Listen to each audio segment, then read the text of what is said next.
Mobile phone ही आपकी bank बन जाती है। चाय पी करके मोबाइल फोन से पैसे दिए जा सकते हैं, चाय पीने वाले से मोबाइल से पैसा लिया जा सकता है, नोटों के बिना किया जा सकता है। मोबाइल बात करने की चीज है, लेकिन प्रधानमंत्री मोदी के लिए ये बड़े काम की चीज है। नोटबंदी में प्रधानमंत्री ने इसे ढाल भी बनाया और तलवार भी।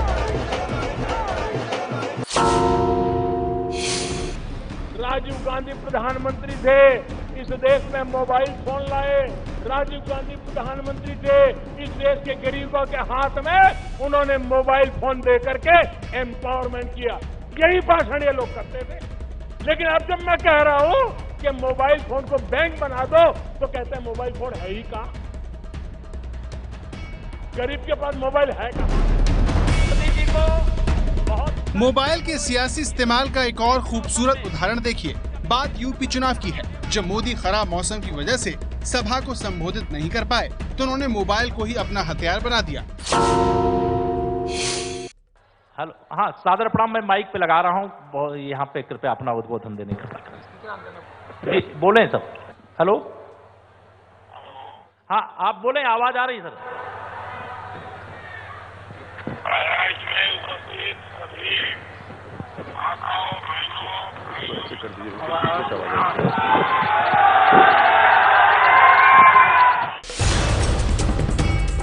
मोबाइल की इसी ताकत को प्रधानमंत्री अपनी सियासत का आधार बनाने जा रहे हैं।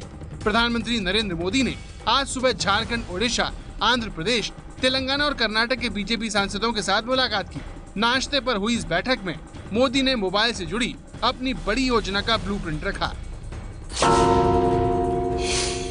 दरअसल यूपी में मिली भारी जीत के बाद प्रधानमंत्री नरेंद्र मोदी की नजरें अब 2019 पर हैं। आज इस बैठक में पीएम ने सांसदों को जनता से जुड़ने का मंत्र दिया। प्रधानमंत्री ने सांसदों को कहा कि अगला लोकसभा चुनाव मोबाइल से लड़ा जाएगा, लिहाजा सभी सांसद मोबाइल के जरिए जनता के सीधे संपर्क में रहें और उनकी समस्याएं सुलझाएं। सूत्रों के मुताबिक पीएम मोदी ने बीजेपी सांसदों को सोशल मीडिया पर सक्रियता बढ़ाने का आदेश दिया। यही नहीं, उन्होंने सांसदों को अपने काम के साथ साथ सरकार के काम को भी सोशल मीडिया के माध्यम से जनता के बीच ले जाने को कहा।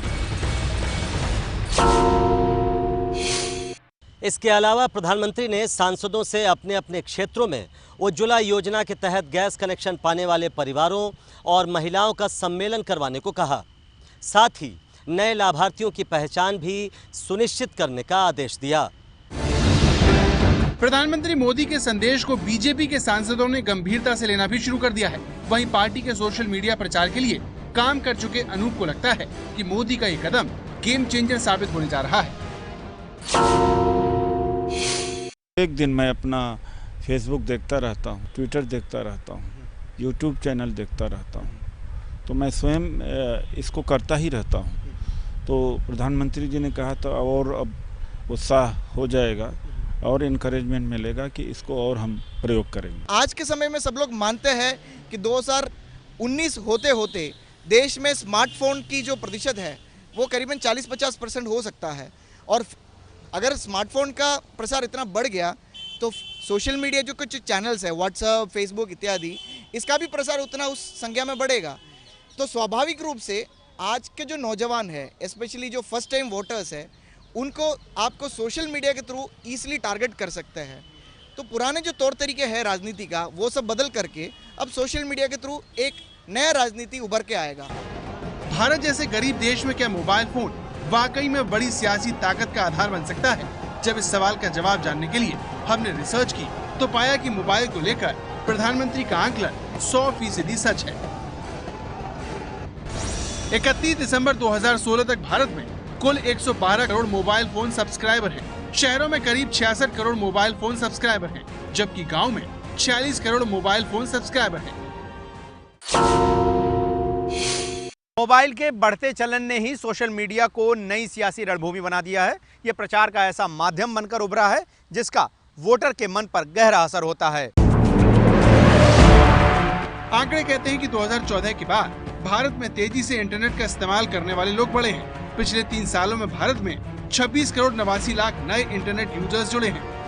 गौर करने वाली बात यह है कि दुनिया के 50 करोड़ नए यूजर्स में आधे भारत के हैं, यानी दुनिया में पहली बार इंटरनेट इस्तेमाल करने वाला हर दूसरा भारतीय है। जानकार भी मानते हैं कि भविष्य में सोशल मीडिया किसी नेता के बारे में राय बनाएगा भी और बिगाड़ेगा भी। सुनिए एड गुरु दिलीप चेरियन क्या कह रहे हैं। दो चीजें बढ़ेंगे जब तक 2019 आएगा। एक तो हर जगह पे शायद इंटरनेट की भी सुविधा होंगे और इसलिए ज़्यादातर लोगों के पास 4G के मोबाइल्स हो सकते हैं।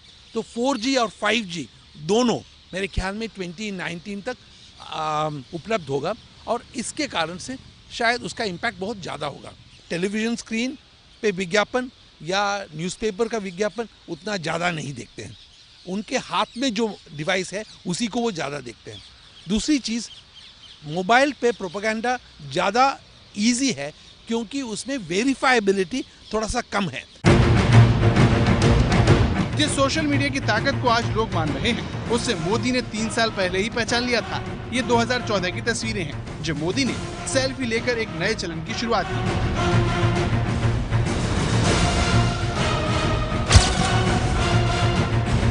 सेल्फी का यह दौर प्रधानमंत्री बनने के बाद भी बदस्तूर जारी रहा। मोदी देश में हो या विदेश में, सेल्फी को उन्होंने लोगों से जुड़ने का हथियार बना दिया।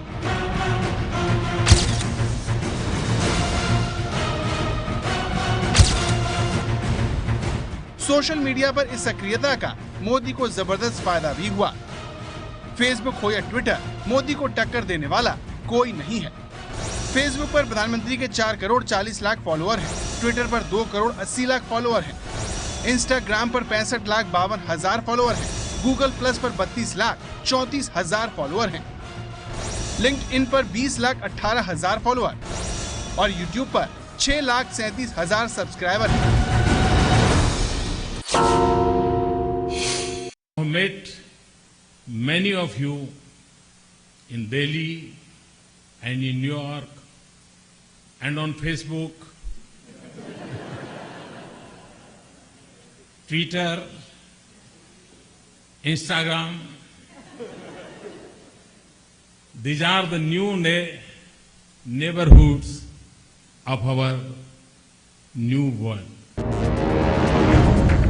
सोशल मीडिया से मोदी का लगाव उनकी सरकार के कामकाज में भी दिखता है। इसकी मिसाल पीएमओ ऐप भी है, जिसे 6 नौजवानों ने डिजाइन किया है।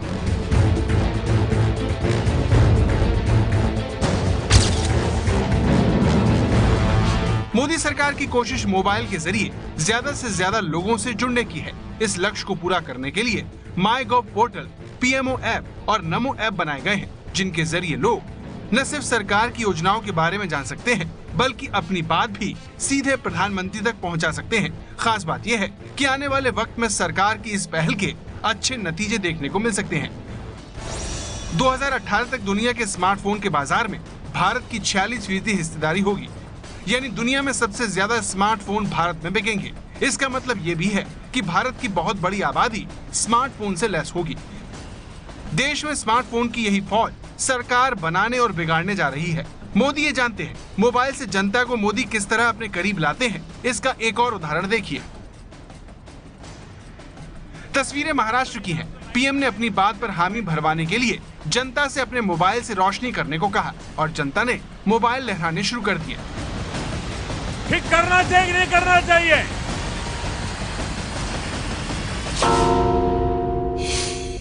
अब आप मुझे बताइए, मैं भी ऐसे ही चलने दूं कि ठीक करूं? जरा जोर से बताओ, ठीक करूं? तो जैसे अभी देवेंद्र जी ने आपसे लाइट करवाई थी, फिर से एक बार लाइट करके बताइए।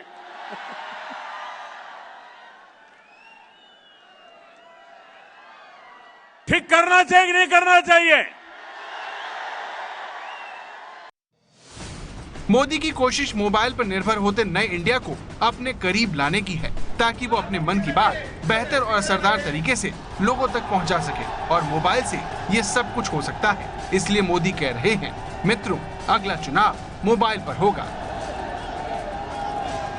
ये है एबीपी न्यूज़, आपको रखे आगे।